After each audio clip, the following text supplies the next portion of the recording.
Hi guys! Welcome back to our YouTube channel, Annalyn Taba. So, kamusta na kayo guys? So, today, hindi muna tayo mag-tutorial. Pero abangan nyo pa rin guys yung aking tutorial every week.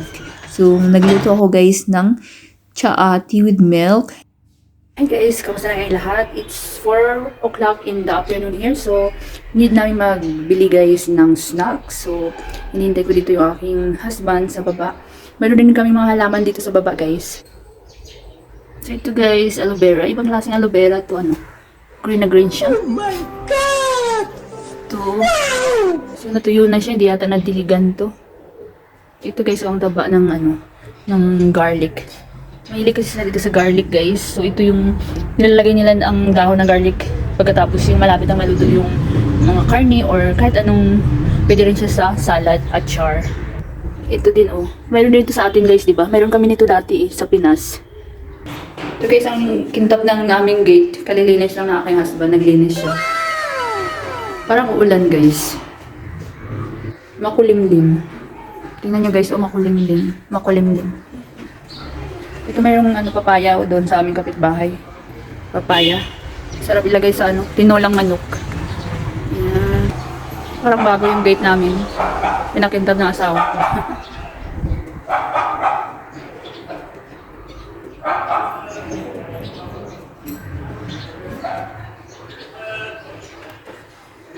Parang uulan guys.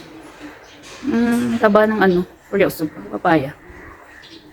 Sarap anuhin, sarap ilagay sa tinulang manok. Ito yung aso ng kapitbahay namin guys. So naalala niya pa kami.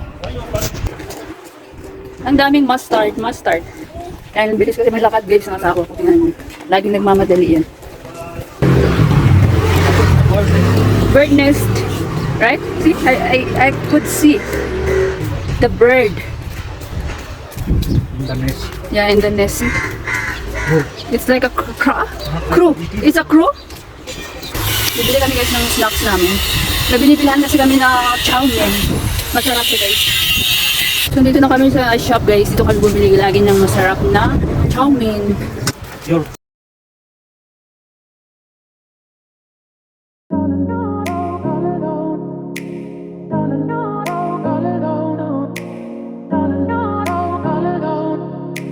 Bibili lang kami ng ano guys, ketchup dito sa supermarket.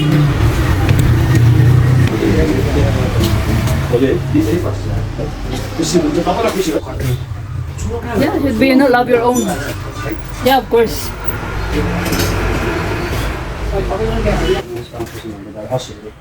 Go is